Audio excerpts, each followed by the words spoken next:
believe he is. He's a legend. Legend in the world of the pro wrestling. So it's going to take more than this to hurt his feelings. That guy don't give a fuck. Yeah. He's a legend. But when I was a kid in high school, he's old as fuck. Yeah. He's, well, those guys, that's a hard way to make a living, man. Oh, he died at age 79. He had a good run. Yeah. That's a good run for those guys. That's a fucking hard way to make a living. But Have we ever talked about the idea of Neanderthals as like having a confrontational hunting style? No, I don't think we have. Because when anthropologists look at the skeletal remains of Neanderthals, they see this sort of suite of this pattern of injuries on them. And a researcher was looking at the types of fractures that they have on their bones and where the fractures occurred and the breaks and like cracks in their skulls. He was looking at all this and wound up working with a doctor who had a lot of exposure to rodeo riders, bull riders. And the doctor was observing the way in which that suite of injuries was very familiar to him from rodeo riders, the types of breaks and the location of breaks. And this guy has this idea that they had a very confrontational hunting style, that they were like mixing it up with big animals. And another thing they found is that when you're looking at skeletal remains from early people, you still see that separation in the sexes, right? That the males would suffer injuries with a greater prevalence than females. But with the Neanderthals, it seems like they didn't have the sort of like duplicity of roles. So maybe the females have the same prevalence of these types of injuries. Whoa. And so maybe they didn't have that, they didn't share that division of labor. Were the females as large as the males? Yeah, I don't know the answer to that. So we know that they had stone tools, right? The crude stone tools. Yeah. But we don't know whether or not they had anything that could launch them. Like they didn't have. Do we know if they had spears? I don't believe that they've found they had atlatls, right? And I don't know if they were hafting materials, but they were doing art. And I think there's a little bit of a debate about whether they were doing representational art, but they were doing art.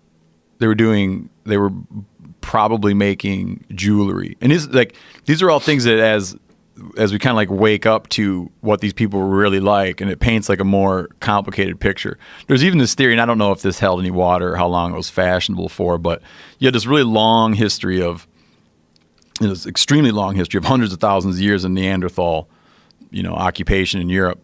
And then it seemed to be that, I remember someone putting forth this idea that it seemed to be that there was this flourishing of advancement that was contemporaneous with the arrival of our own ancestors in Europe, as though they were being exposed to or seeing art and seeing jewelry and mimicking this from these new invaders that were coming in. But I don't know where that idea sits right now. I don't know if it's been dispelled because of other discoveries. But I remember thinking that was an interesting idea that they would, and it kind of paints this really sad picture, right? That they would be sort of in the autumn, of their existence. And here's these adorned people showing up with these amazing toolkits and all these abilities and kind of struggling to sort of catch up. It'd be like the country bumpkin, going to the big city. And yeah. Well, there was also this idea, I think, up until very recently, that Neanderthals were not as violent as humans, as Homo sapiens. But now there was an article that was published just a couple of days ago that new evidence shows that Neanderthals, like inter-Neanderthal violence between each other, was just as bad as Homo sapiens. Yeah, and find that. And evidence of cannibalism.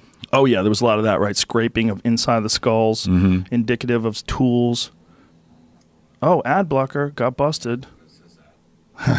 They get us every time with the fucking ad blocker. Yeah. What does it say? Humans are just as violent as Neanderthals. Are you familiar with the writer John Mooallem? No.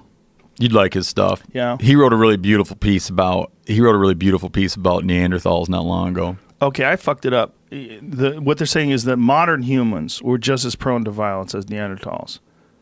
I don't have a problem with that. I think I'm conflating this with something else that I read about interspecies violence, Neanderthal on Neanderthal violence. The other thing that's weird about them is they had bigger brains than us. They had bigger brains, and they would be like 5'7" and weigh 200 pounds, just jacked, just a little gorilla thing, you know? It'd be great to see it. There's a really dumb theory that was being bounced around a few years ago. It was really hilarious about how we wiped out. We assumed that Neanderthals, because we don't have any soft tissue samples, we assumed that Neanderthals looked similar to humans. But because of the very different shape of their skull, this guy had, instead of giving them European-looking white skin, turned them into a gorilla. Turned them into a giant muscle-bound gorilla that preyed on people. And this was like, I believe this guy was actually was a professor. And it seemed almost like a goof at first. Do you remember this, Jamie? We pulled this up a few times. Like killer Neanderthal theory, I think you call it. But yeah. He had drawn this thing black like a gorilla with like giant muscles all over the place and these big crazy eyes, and that painting Neanderthals as a predator of humans, and that's why we wiped them out. Yeah. My limitations as I was gonna say my limitations as an anthropologist, but I'm certainly not an anthropologist at all. I'm just a dude who's interested in it. But one of my limitations is I'll hear theories floated, okay? And I don't follow them long enough to see which ones have any traction. Right. I'll just read about them, and I don't take it as gospel, but I'll read about it, and I'll be like, that's interesting, and it'll sort of like shape my understanding of it, but then I don't keep track of it. Like, I try to really follow the story of like the peopling of the Americas. So when it comes to the human history of the Western Hemisphere, I sort of follow, and like ideas will get floated, and I'll track the idea to see where it lands in terms of scholarly consensus. But on other stuff, like with Neanderthals, I'm always a sucker for a Neanderthal story, but I don't track what ideas that float up are just very quickly denounced as being complete rubbish. Yeah, it's a weird one. You know, it takes time to time to follow this stuff. Go to that other picture. That's what it is. Them and us. Yeah, but look at some of his images. Look at that image that he has on the cover of the book. Like, those are the idea. But there's some way better ones. There's some way better images what they drew of full body ones. They had. Is it in the article? This was a link to the actual website from a different article. Just go to that and then go to images, because there was some really bizarre fucking. Yeah, there it is, upper left-hand corner. This is what this guy. Yeah, well, that thing, whatever he's got like. going on, that thing is not making art.